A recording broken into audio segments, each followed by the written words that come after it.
A night flight lifted quietly into the sky, its passengers scattered between sleep and small talk, unaware that the calm around them would soon fracture. Among them sat someone almost invisible, a figure passed over by glances and assumptions, yet carrying a truth strong enough to turn fear into survival.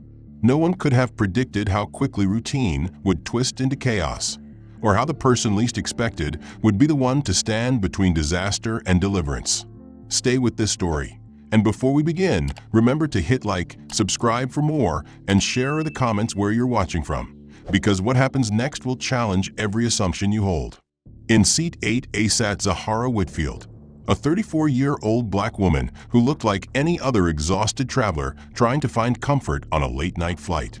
She pulled her gray cardigan tighter around her shoulders and leaned her head against the cold airplane window, closing her eyes as the hum of the engines lulled the cabin into quiet. Nothing about her posture, her clothing, or her calm breathing suggested she was anything more than a weary professional heading home from a long week of work.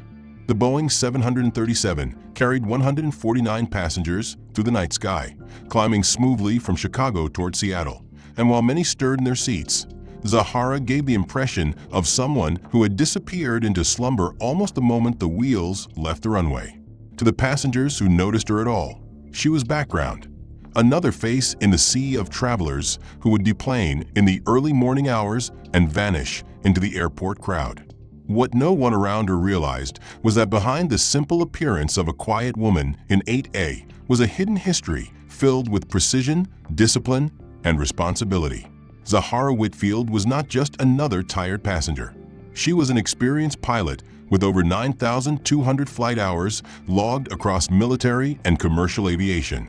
She had guided transport planes through combat zones, landed heavy aircraft on icy Arctic runways, and commanded jetliners through storms fierce enough to rattle even seasoned crews.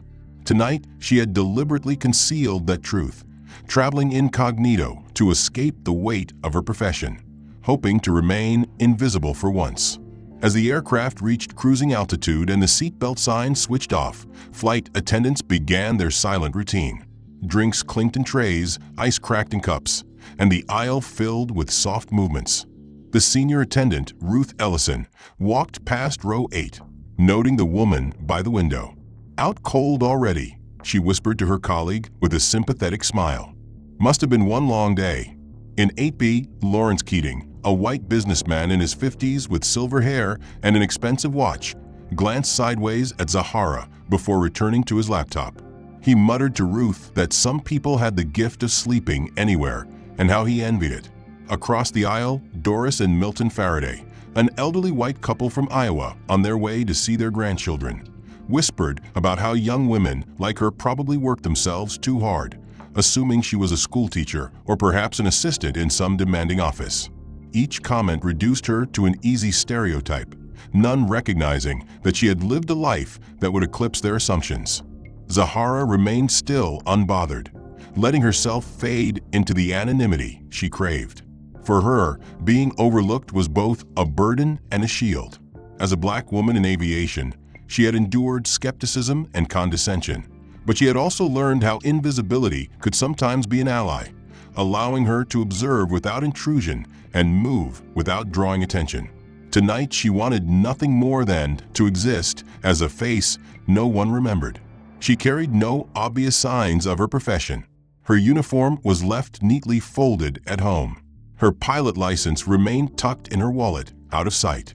The lanyard and crew badge that marked her identity were locked away. The black carry-on bag beneath her seat bore no stickers, no airline logos, nothing that could betray who she truly was. She had stripped herself of every visible marker that would remind the world of the cockpit, because for once she wanted to be a passenger, not a pilot. Her mind, however, would never completely let go of the air.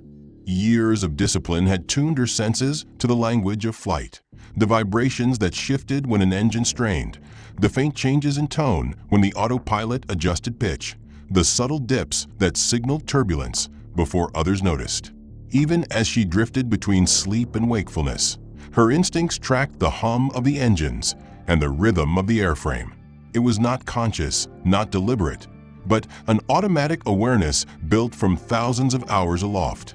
In that half-dreaming state, Zahara recalled her past in fragments: the roar of a sea, 1:30 thundering off desert runways in Afghanistan, the bone-deep cold of Alaska, where winds scoured across frozen strips, the urgent commands barked in cockpits, where seconds determined survival.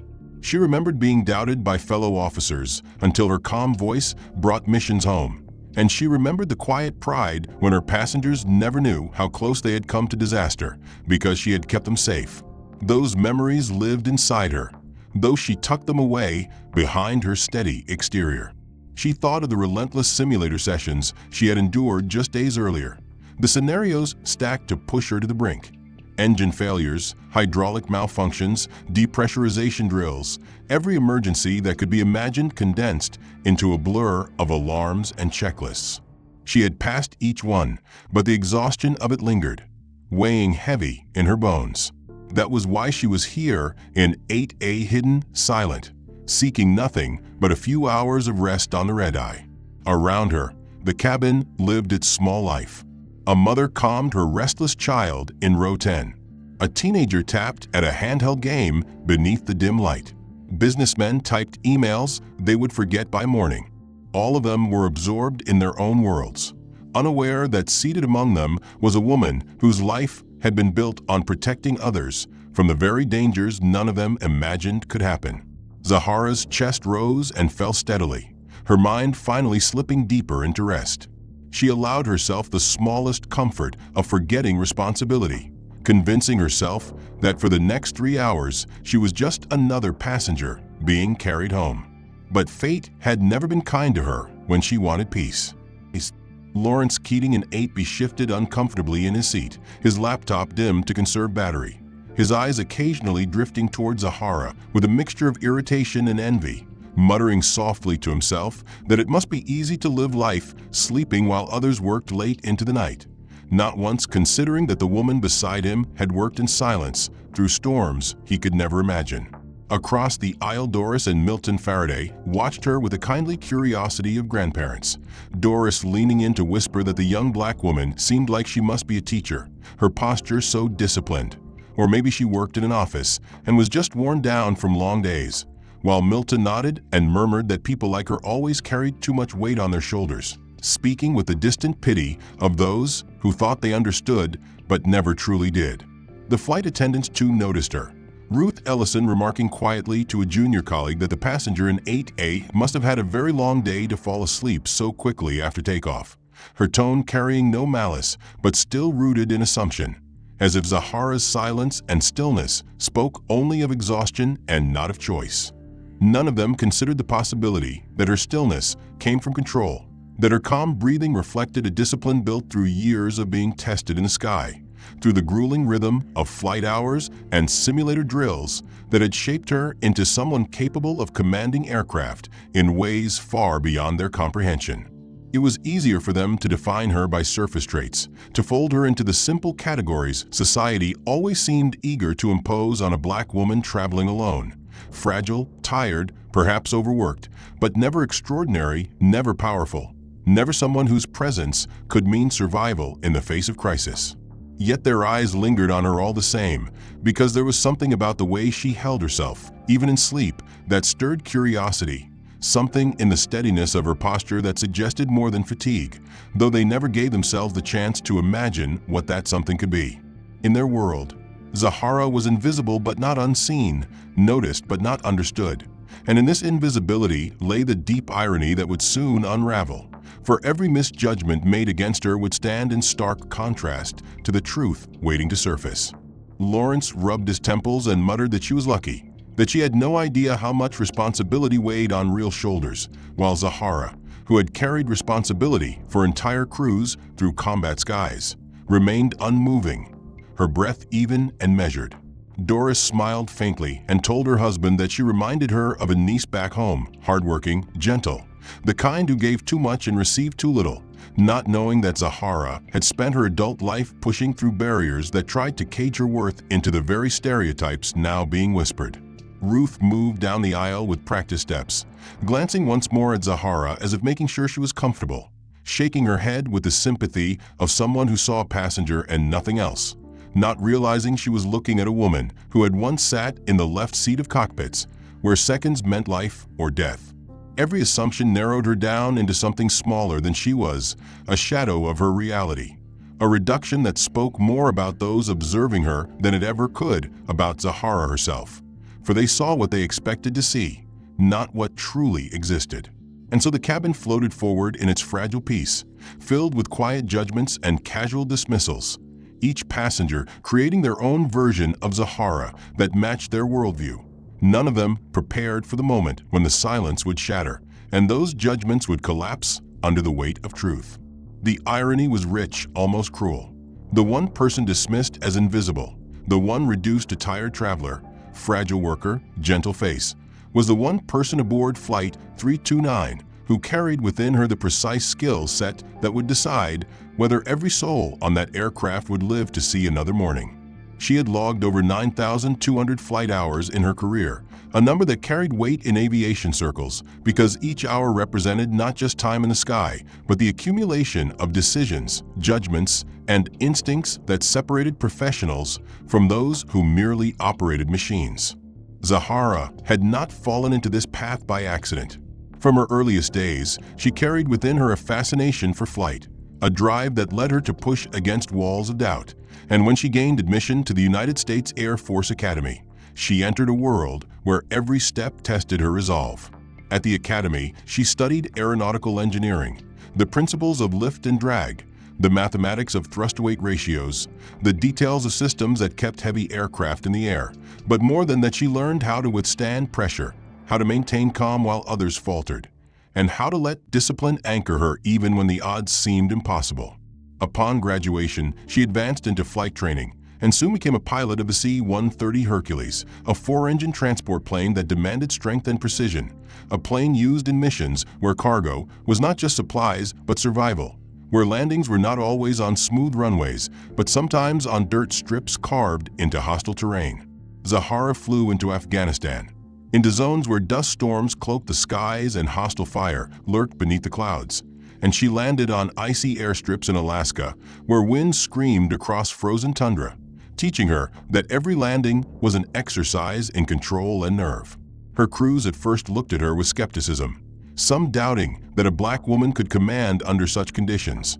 But those doubts melted away when they watched her hands steady on the yoke, her voice calm through headsets as she guided them safely home. Each mission layered strength into her, until she no longer heard the whispers of doubt, but only the certainty of her own judgment.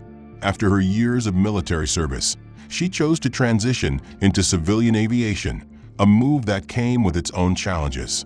She began as a first officer at a regional airline, enduring long hours on short flights, building seniority in an environment where subtle biases lingered. But Zahara never wavered.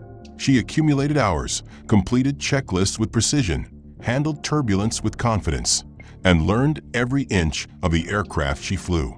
With each passing year, she advanced until she became a captain at a major airline, her name eventually known among those who recognized competence, no matter the face or the skin color that carried it. She commanded coast-to-coast flights, managed emergencies that rattled less experienced pilots, and navigated storms that tested her mettle. Only a month before this flight, Zahara had faced an engine failure on takeoff, a crisis that could have spelled disaster for her passengers. Yet she acted with practiced resolve, shutting down the failing engine, stabilizing the climb, and returning to the departure airport without injury or panic. Her passengers never fully knowing how close they had come to catastrophe, because she had shouldered the burden alone. But skill demanded more than experience. It demanded constant renewal. Aviation law required recurrent training, and Zahara had just completed hers in the days before this journey. Those 3 days of intensive simulator sessions had been grueling, each designed to mimic chaos, each designed to test limits, each throwing scenario after scenario at her until exhaustion weighed in her bones. She had practiced engine fires, cabin depressurization, hydraulic failures, electrical malfunctions, and storm penetrations.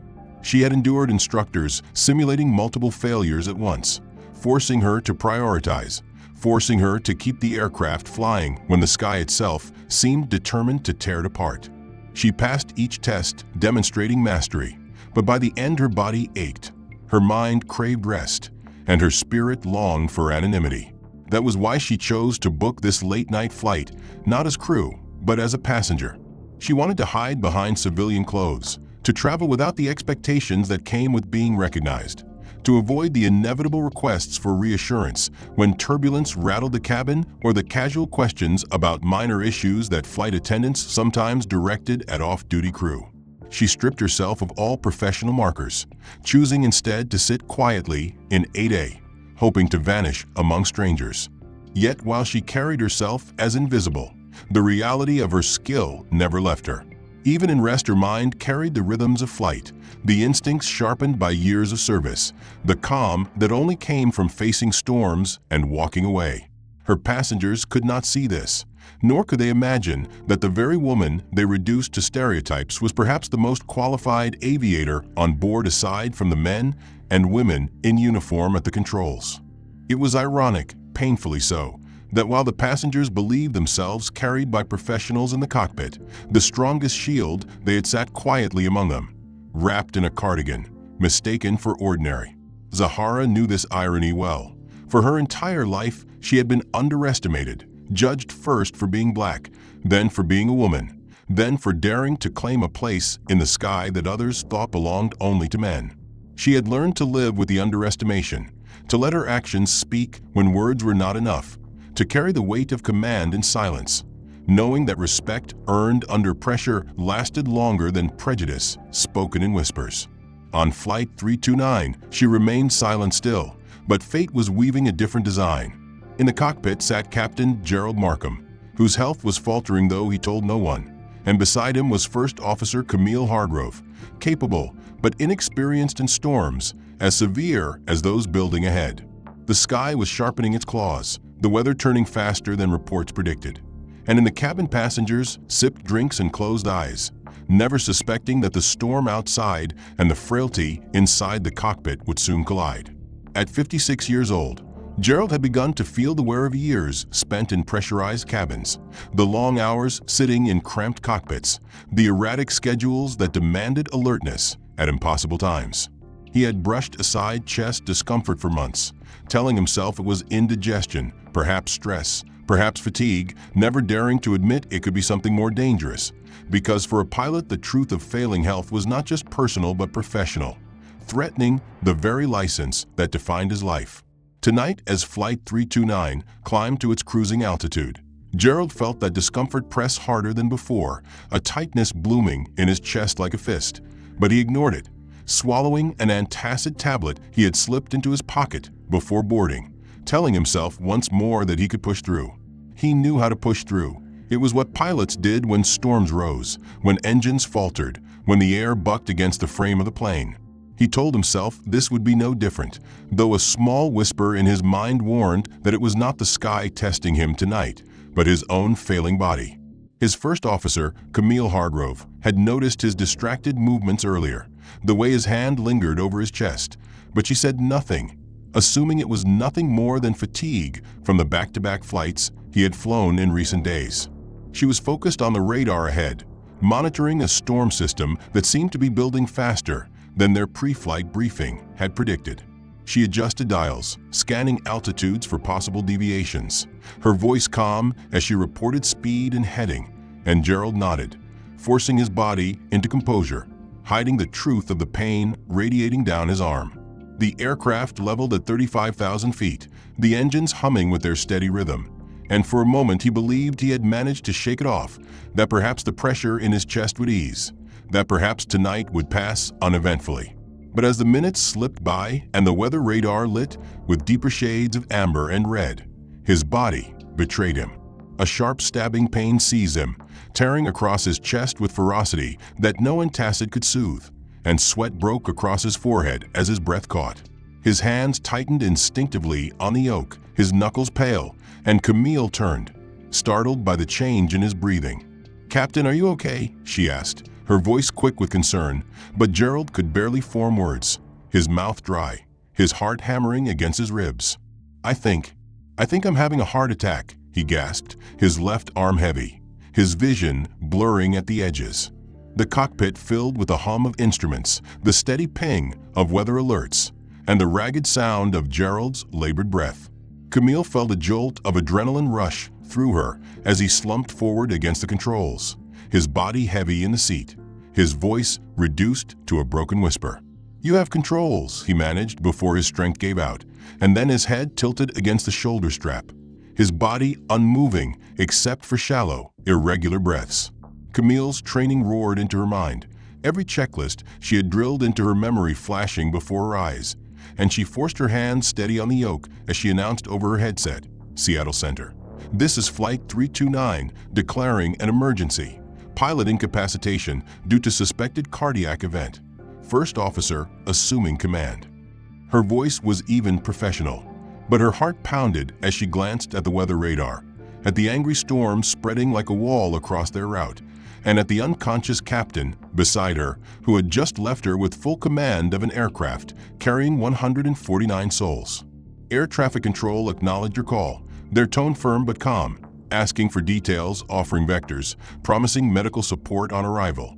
Yet Camille knew that the storm ahead did not care for promises, that her inexperience with severe weather as pilot in command might soon collide with forces she could not control.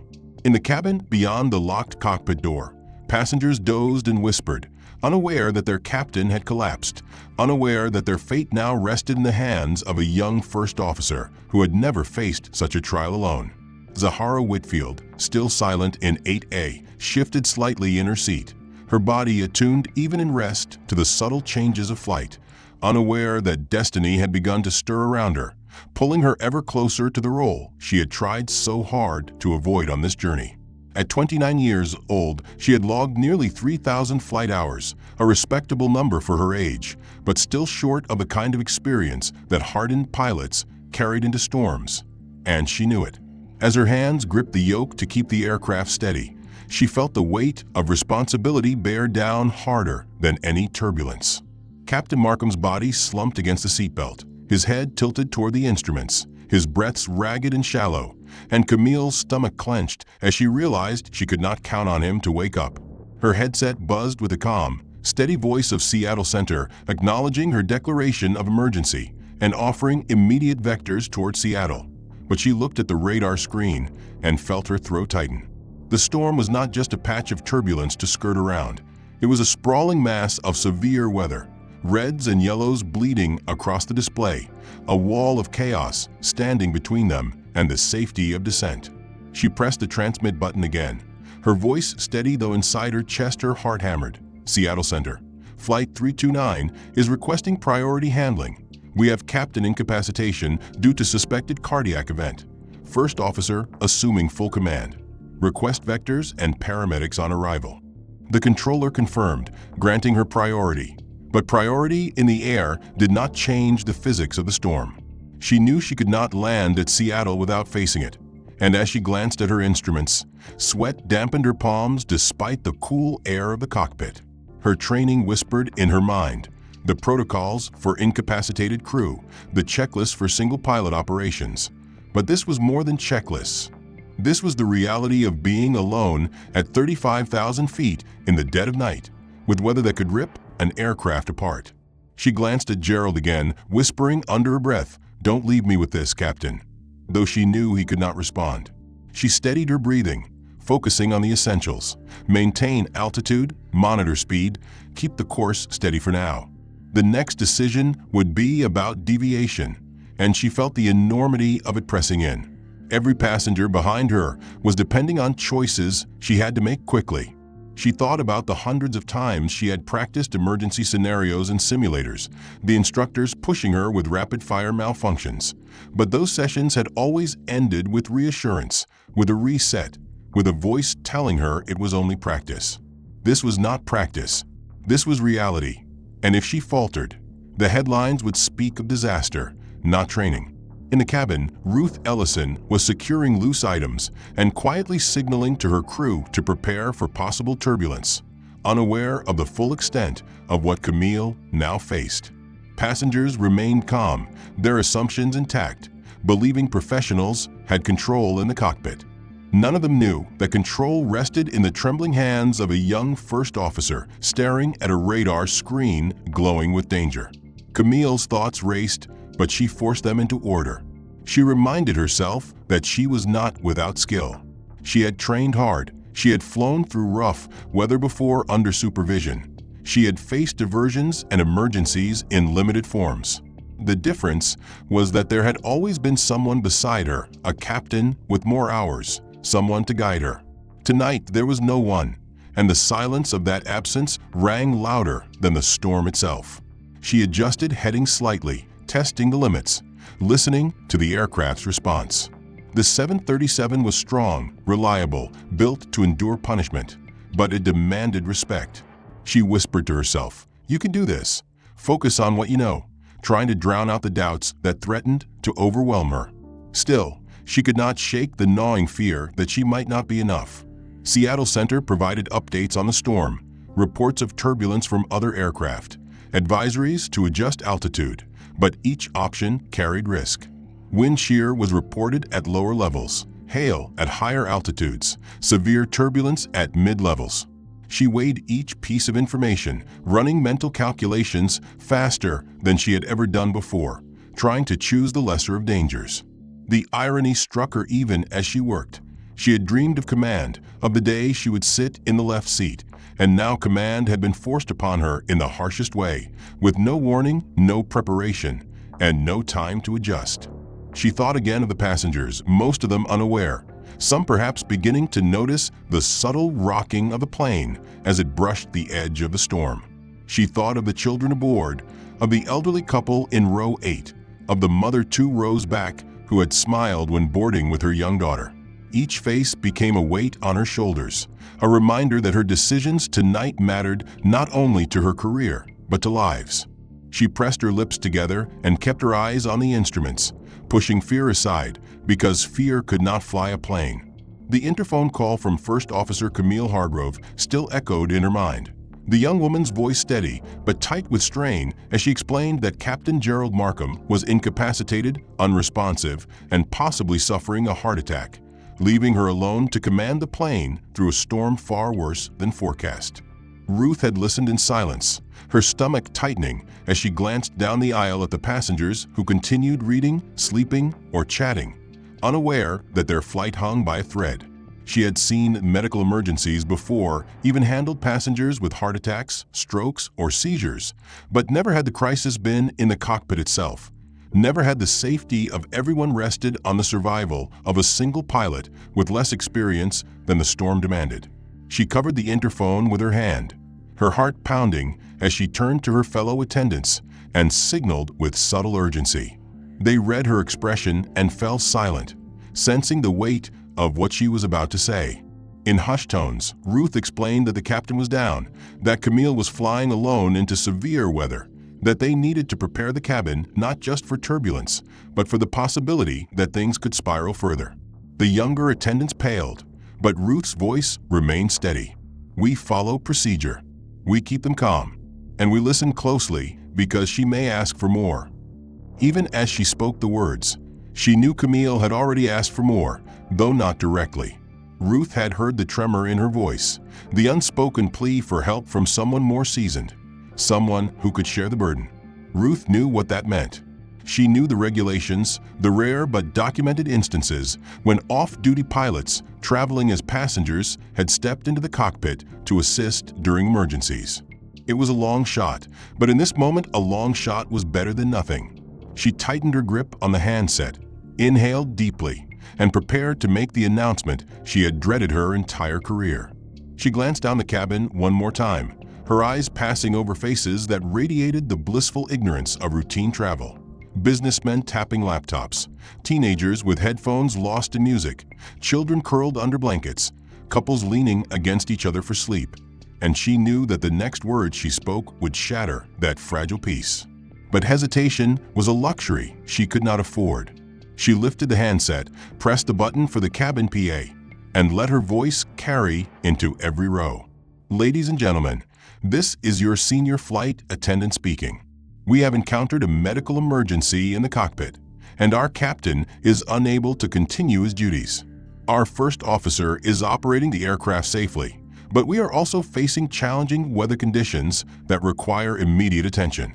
If there are any qualified pilots among our passengers, commercial pilots, military aviators, flight instructors, or anyone with significant aviation experience, please press your call button right away.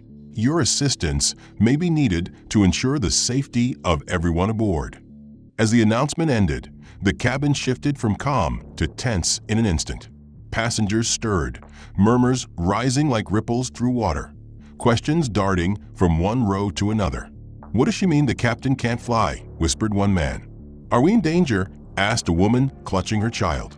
A businessman sat up straight, eyes wide with alarm, as if waiting for someone else to act. All around, call lights remained dark, and the tension mounted as no one immediately responded.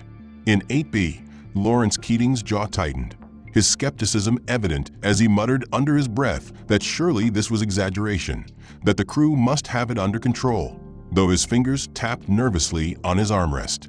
Across the aisle, Doris and Milton Faraday exchanged worried glances, their whispers trembling with fear as they realized the calm young woman in the cockpit might be alone against the storm. Meanwhile, in 8A, Zahara Whitfield's eyes snapped open the moment the announcement began, her body surging with adrenaline.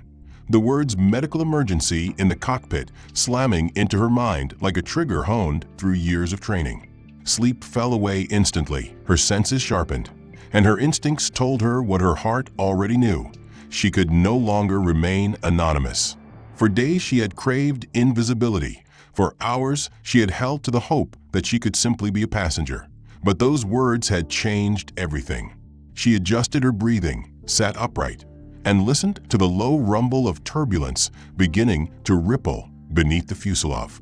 She felt the slight shifts of the autopilot compensating for unstable air, heard the faint pitch changes in the engines as the plane rode the outer currents of a storm, and she knew the first officer was struggling to hold steady. Around her, passengers panicked quietly, some gripping their seats, some whispering questions, some already convinced the worst was coming. Zahara scanned the cabin with quick eyes, searching for any other passenger who might respond, any sign that another qualified pilot was aboard, but she saw only confusion and fear. Her hand hovered over the call button, hesitation pressing against duty. She thought of the week of relentless simulator training she had just endured, the exhaustion that clung to her bones, the desire she had carried to escape the very responsibility now calling her forward. But she also thought of the countless missions she had flown, of the storms she had faced, of the passengers who had walked off planes alive because she had not faltered when the sky turned against them. Her hesitation fractured as another flicker of lightning lit the cabin window, followed by a deeper lurch of turbulence that rattled trays and sent a ripple of gasps through the rows. A child cried softly in the back, and Zahara's jaw tightened. She pressed the call button. The chime sounded, sharp and decisive in the tense cabin air, and within seconds Ruth was beside her, eyes searching. "Are you a pilot?" Ruth asked, her voice quiet but urgent. Zahara nodded, unbuckling her seatbelt, her voice calm and measured. "Yes, commercial airline captain, 9,000 hours, military transport experience, current on Boeing 737 systems." Ruth exhaled in relief, her shoulders dropping for a moment before she whispered, "Thank God. The cockpit is this way." As Zahara rose, gripping seatbacks to steady herself against the turbulence, heads turned. Lawrence Keating's eyes widened in disbelief as he realized the sleeping black woman he had dismissed was the one stepping forward. You're a pilot?" Her heart raced, not with panic, but with the sudden awareness that she could no longer hide, that the decision she had tried to avoid was already made for her. She had boarded as a passenger, stripped of her uniform, determined to be invisible, but invisibility had shattered the moment Ruth's announcement reached her ears. Now the responsibility was hers, whether she wanted it or not. She glanced back briefly at the businessman in 8B, Lawrence Keating, whose eyes still followed her with skeptical disbelief, his face marked by the stubborn prejudice of a man who refused to see capability where he had already judged weakness. He whispered harshly to his seatmate, something about not trusting the fate of the plane to her.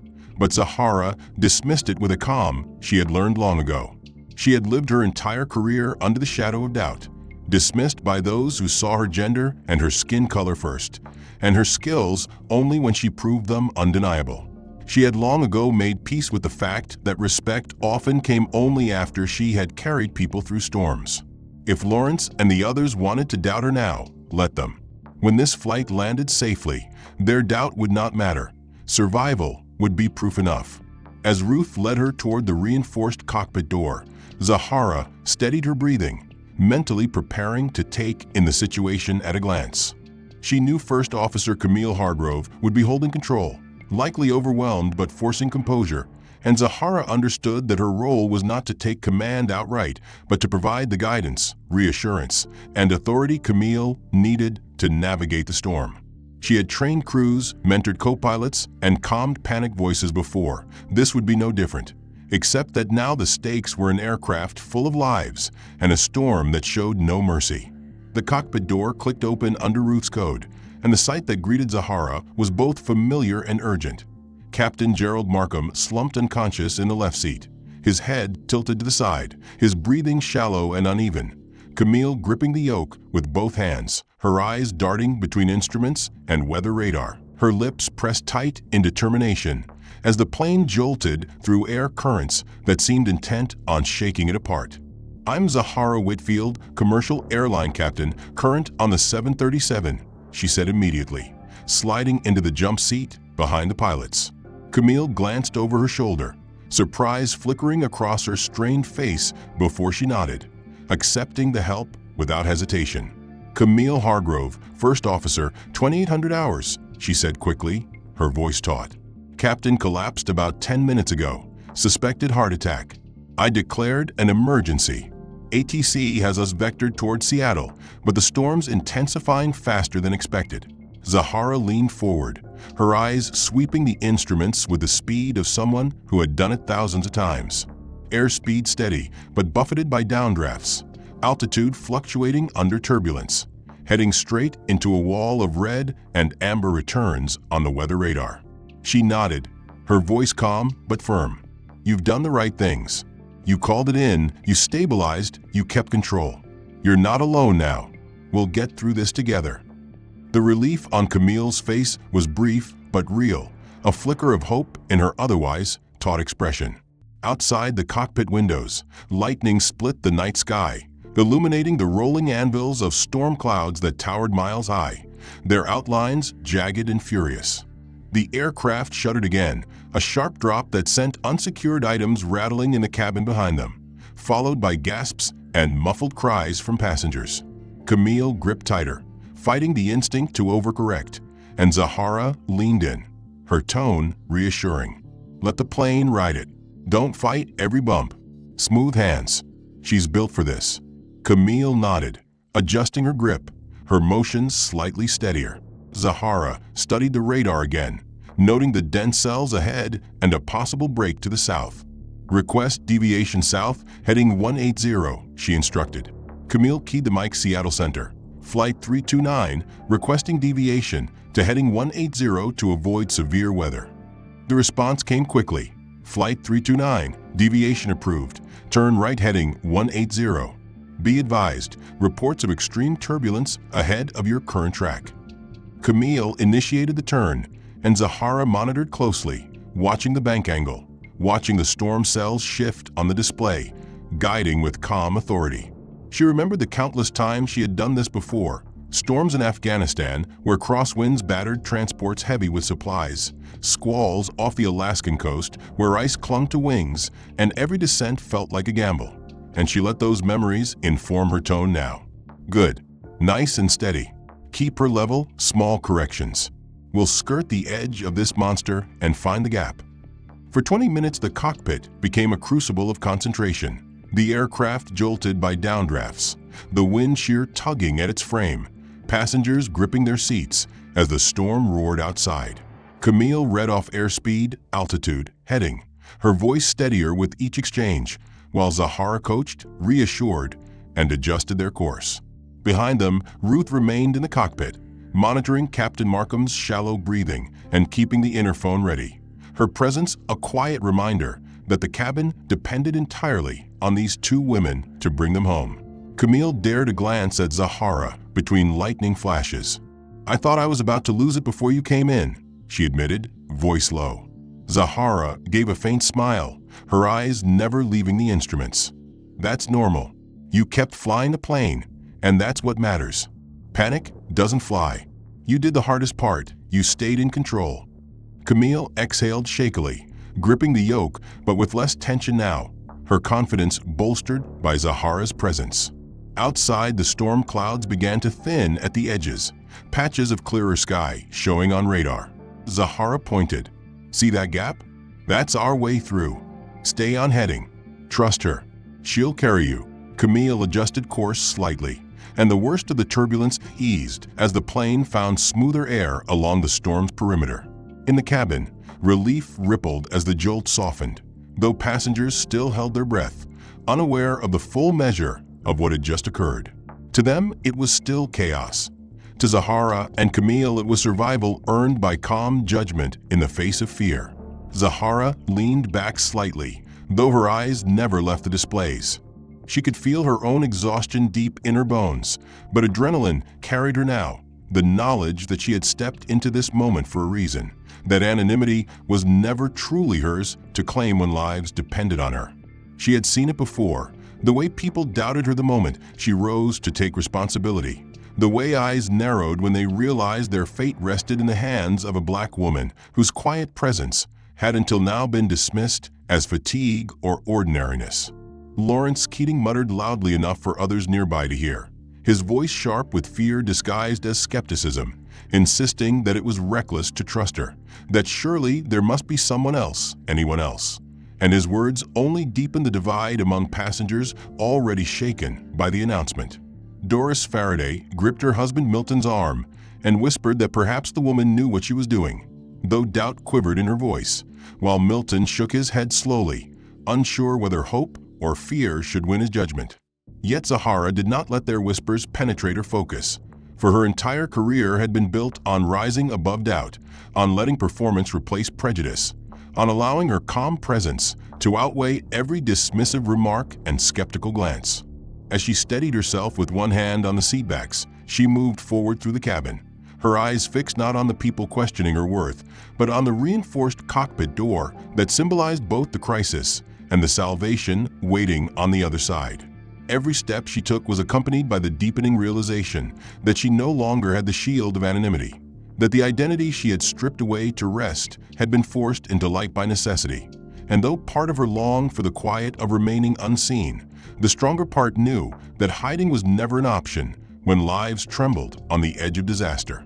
Ruth Ellison walked slightly ahead, clearing the aisle as best she could, her presence steady and her tone firm as she reassured nervous passengers who asked if everything was truly under control.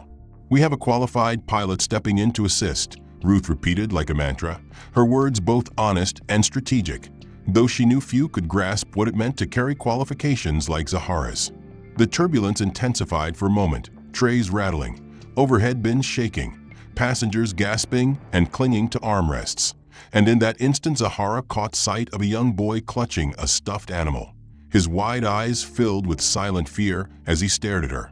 She gave him the faintest smile, a flicker of reassurance in the storm, and he nodded slightly as if sensing something in her presence that words could not explain. That silent exchange reminded her why she was walking forward, why she could not allow the doubts of Lawrence, Keating, or anyone else to slow her, because the lives depending on her far outweighed the whispers questioning her. The cockpit door loomed closer with each step, and she thought of the thousands of hours she had spent behind such doors, the countless times she had entered to command, to brief crews, to face storms. And she reminded herself that though tonight she entered as a passenger turned reluctant savior, the principles remained the same: calm, precision, control.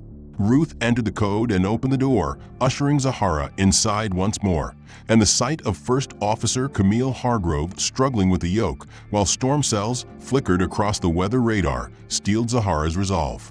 She slid back into the jump seat, her voice calm as she said, "I'm here, you're not alone, let's do this together." And though Camille's shoulders were tight with tension, her eyes reflected relief. The storm outside still raged, but Zahara knew the greater storm was the one of perception in the cabin behind her, and though she could not erase every doubt in the passengers' minds at that moment, she knew she would silence them with action. In the cabin, Lawrence shook his head and muttered bitterly that they were doomed. Doris whispered prayers under her breath, and Milton glanced toward the cockpit with a weary skepticism of a man who wanted to believe but could not yet shed his prejudices. And all of it only highlighted the contrast between those who doubted and the reality of Zahara's steady presence guiding Camille through the chaos. The aircraft jolted again, a sharp drop that elicited screams from the rear rows, and inside the cockpit Camille's voice trembled as she called out, airspeed decreasing, turbulence worsening. And Zahara leaned forward, her tone measured, instructing, "At a touch of power, hold the nose steady, let the wings ride the current, do not overcorrect." Camille obeyed, her movements tentative but improving, her breathing controlled, her trust in Zahara growing with each calm directive. The radar showed a narrow corridor of lighter returns to the south, and Zahara guided Camille toward it, her hands gesturing with precision as she spoke. "This is our path. Keep steady. Small corrections only. Trust the aircraft to carry us." As they maneuvered through the storm's edge, lightning flashed brighter outside, illuminating the beads of sweat on Camille's forehead. The unconscious form of Captain Markham slumped against his harness, and the calm determination etched on Zahara's face. In that stark light, Camille understood that her own survival depended not only on her training, but on trusting the woman who had just walked forward through the doubts of an entire cabin to stand beside her. Zahara knew too that trust was the fulcrum of this night, that beyond technical skill, the most critical element was confidence. Her own confidence in Camille and Camille's confidence in her. And so she anchored her tone in reassurance, even as she calculated headings, altitudes, and escape routes through the storm. "You're doing fine, Camille," she said evenly. "Every pilot feels fear in moments like this, but fear doesn't fly, skill does, and you have it. You're proving it right now." Camille exhaled shakily, her grip still firm but less frantic, and she nodded, eyes fixed on the instruments, absorbing the steadiness in Zahara's voice like oxygen. In the cabin, passengers braced through another round of jolts, but the pattern of the turbulence began to shift subtly, less chaotic, more rhythmic, as Zahara's guidance steered them toward smoother air. Lawrence's mutterings quieted, his skepticism momentarily silenced by the sense that something had changed, though he still refused to voice any acknowledgement of it. Doris whispered that perhaps things were improving. Milton frowned, but said nothing, and the young boy with the stuffed animal clutched it tighter, but glanced once more toward the cockpit with a flicker of hope. Zahara kept her attention forward, her mind a careful balance of technical calculation and emotional control, knowing that the burden she carried was more than just the storm and the aircraft, but also the weight of proving herself against the tide of perception, proving not only to Camille, but to every doubter on board that the woman in 8A was not invisible, not fragile, but capable of carrying them all through the night. The moment Zahara Whitfield settled into the jump seat behind First Officer Camille Hargrove, the cockpit of Flight 329 became a crucible of concentration, every sound amplified, every flicker of lightning beyond the windshield a reminder that the storm outside was merciless and that failure was not an option. Camille's breathing came fast but steady as she gripped the yoke with both hands, her eyes darting between the attitude indicator, the altimeter, and the angry smear of color on the weather radar that filled the center display. Zahara leaned forward, her voice calm, carrying the authority of someone who had walked through storms before. "Hold your heading, small corrections. Let the plane ride the turbulence. Don't fight every bump. She's built for this." Camille nodded quickly, adjusting her grip, her shoulders rigid, but her movements beginning to follow Zahara's steady rhythm. Outside, the storm raged with a violence that shook the fuselage as if the sky itself wanted to tear the aircraft apart. Downdrafts slammed against the wings, jolting the plane downward, and passengers screamed as overhead bins rattled and trays shook loose. Zahara's eyes never left the instruments as she instructed, "Add power, hold nose level, let her recover on her own. You don't have to fight it all at once."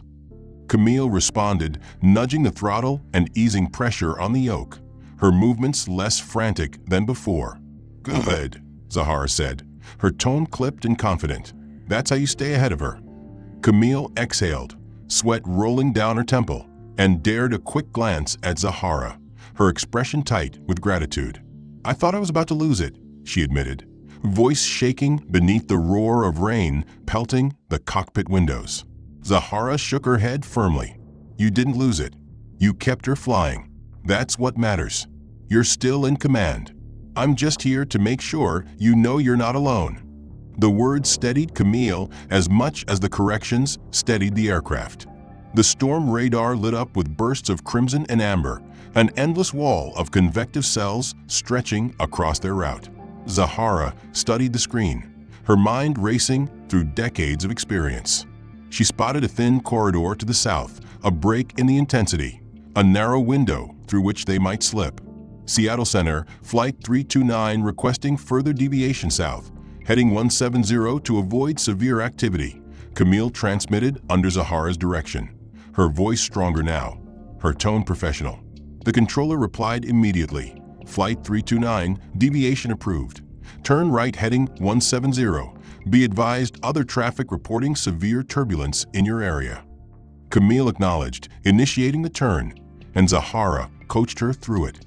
"Small bank, keep it smooth, don't let the nose drop, trust the plane, she'll carry you through this." The 737 rolled gently into its new heading, lightning crackling across the horizon, thunder vibrating faintly even through the sealed cockpit. The turbulence worsened as they brushed the edges of a powerful updraft, the plane shaking violently enough to draw another chorus of gasps and cries from the cabin. Zahara kept her eyes on the instruments and her tone steady. "She's trying to climb. Counter with a little forward pressure, not too much. There you go, hold her steady." Camille obeyed, her movements measured now, and the aircraft leveled again.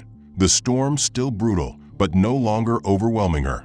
In the cabin, passengers clutched armrests, prayed aloud, and some cried softly, the fear palpable. Yet none of them could see the calm precision in the cockpit, the quiet authority in Zahara's voice guiding their survival. Lawrence Keating muttered bitterly to anyone who would listen that trusting her was madness. Yet even he felt the subtle shift in the ride, the difference between chaos and control, though pride kept him from admitting it aloud. Doris Faraday whispered prayers for the woman in the cockpit, her doubts slowly dissolving into reluctant belief, while Milton simply sat stiff, jaw clenched, waiting for the outcome. Zahara ignored them all, focusing entirely on Camille and the aircraft. "Altitude steady, airspeed holding, you've got her," Zahara said, and Camille allowed herself a quick nod, her hands still tight on the yoke, but her posture less rigid, her mind beginning to trust what Zahara already knew, that skill was not measured by appearance or by assumption, but by the ability to keep a plane aloft when the sky itself tried to drag it down. Minutes passed like hours as they fought through the storm's edge. Lightning splitting the sky with relentless flashes, turbulence shaking the cabin with each passing wave. Yet slowly the radar began to show lighter patches of green and yellow beyond the dense wall of red. Zahara pointed to the screen, her tone measured but hopeful. "That's the opening. Hold her steady another 10 miles and we'll break through." Camille swallowed hard, nodded, and kept her focus sharp. The plane jolted again, this time with a sudden loss of altitude as a downdraft hammered it downward. Alarms chimed, passengers screamed, but Zahara's voice cut through the chaos. "Power up, nose level. Don't chase the altitude. Let her ride it out. You'll get it back." Camille pushed the throttles forward, held the yoke steady, and within moments the altimeter climbed back, the aircraft recovering smoothly. "Good work," Zahara said firmly, her eyes briefly meeting Camille's. "You trusted her. That's how you fly through storms." Camille's chest rose with a shaky breath, her confidence growing even as exhaustion began to weigh on her arms. "I couldn't have done it without you," she said, but Zahara shook her head. "You could have, but now you don't have to, and that makes the difference." At last, the turbulence began to ease, the radar painting clearer skies ahead, and as the aircraft emerged from the storm's grasp, the ride smoothed noticeably. Gasps of relief and scattered applause broke out in the cabin as passengers realized the worst seemed to be behind them. though most still had no idea how close they had come to disaster. Lawrence fell silent, his skepticism swallowed by the undeniable reality that the plane still flew steady, while Doris clasped her hands together and whispered thanks, her doubt now fully replaced by relief. Milton stared forward in stunned quiet, unable to reconcile his prejudice with the fact that survival had come from the very person he had underestimated. The storm behind them faded into a memory of lightning and turbulence, but the work ahead still demanded precision as Zahara Whitfield leaned forward in the cockpit of Flight 329, her eyes on the instruments, while First Officer Camille Hargrove followed each checklist with renewed steadiness. Her earlier panic transformed into focused determination. The voice of Seattle Approach filled their headsets, calm and professional, giving descent instructions and assuring them that paramedics stood ready on the ground to take Captain Gerald Markham into care.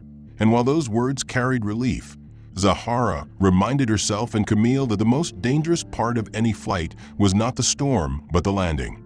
Camille acknowledged instructions with a voice stronger than when she had declared the emergency, her confidence rebuilt through the guidance Zahara had given in the storm's crucible. Together they began configuring the aircraft for descent. Throttles pulled back, flaps extended in increments, speed managed carefully, and altitude reduced smoothly toward 10,000 feet. The plane responded obediently now, no longer battered by violent winds, but still demanding respect. In the cabin, the mood had shifted from terror to fragile hope, passengers whispering prayers of gratitude or speaking in hushed tones of the ordeal they had just endured. Lawrence Keating sat stiff, his eyes fixed on the cockpit door, his face pale not with skepticism now, but with the quiet shame of a man whose doubts had been silenced by undeniable reality. And though he did not speak, his silence was louder than his earlier mutterings. Doris and Milton Faraday clutched hands, their eyes misty with relief, whispering thanks for the unknown strength that had carried them through. The young boy with the stuffed animal leaned against his mother's shoulder, glancing at the cockpit with wide-eyed awe, as if sensing that the true heroes of the night were not the uniformed men he might have expected, but the women who had risen unseen from the rows of passengers. As the lights of Seattle spread across the horizon, Zahara guided Camille through the approach, her tone calm and encouraging. "You're flying beautifully, Camille. Trust yourself. You've already done the hardest part." Camille nodded, her hands steady on the yoke, her breathing even. "I was terrified," she admitted quietly. "I thought we were all going to die." Zahara gave a faint smile, her eyes still scanning the instruments. "That's what every pilot feels when the storm tries to break them. But you didn't let fear fly the plane. You did. And now you'll always know you can." The radio crackled again, Seattle Approach clearing them for an ILS approach to runway 16 left, winds calm, visibility 10 miles, light rain falling. Zahara helped Camille run through the final checklist, lowering the landing gear, setting flaps to full, adjusting power for descent. The runway lights pierced through the broken cloud layer, a shining path guiding them home, and Camille lined up the aircraft smoothly, her hands sure, her voice clear as she called out speed and altitude. "Looking good," Zahara reassured. "Just like the simulator, except this time it's real, and you've already proven yourself." Camille exhaled slowly, the last of her doubt dissolving as the wheels touched the runway with a gentle thud, the spoilers deploying, the reverse thrust roaring, the aircraft slowing safely to taxi speed. A ripple of applause broke through the cabin, passengers cheering, clapping, crying in relief. And though Zahara and Camille did not look back, they heard it, felt it, absorbed it. Emergency vehicles raced alongside the aircraft as it rolled toward the gate, their flashing lights reflecting off the wet tarmac, ready to take Captain Markham, who remained unconscious but stable, into the care of waiting paramedics. As the aircraft came to a full stop at the gate, Camille completed the shutdown checklist with Zahara's calm presence guiding her through each step. And when the last switch clicked into place, the weight of survival filled the cockpit like a silent thunder.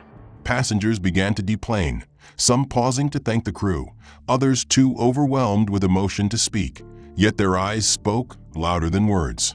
The businessman Lawrence Keating stopped at the cockpit door, his face etched with regret, his earlier disdain now replaced with humility. He looked at Zahara and said quietly, I misjudged you. I owe you my life." Zahara met his eyes evenly, her tone calm but firm. "What matters is that you're alive, not what you thought of me before. Everyone made it home. That's enough." Doris and Milton Faraday followed, Doris with tears in her eyes as she said softly, "Thank you, dear. You saved us." Zahara offered only a nod, not seeking praise, because the satisfaction lay not in words, but in the knowledge that lives were safe. The boy with the stuffed animal stopped too, looking up at her with wide eyes, and whispered, "Are you a superhero?" Zahara smiled faintly, bending slightly toward him. "No, I'm a pilot, and pilots look out for people."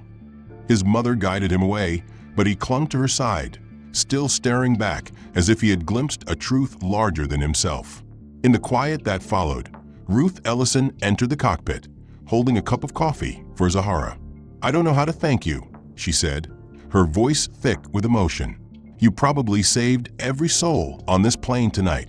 Zahara shook her head gently, her voice calm but weary. "I did what any pilot would do. We look out for each other. That's the job."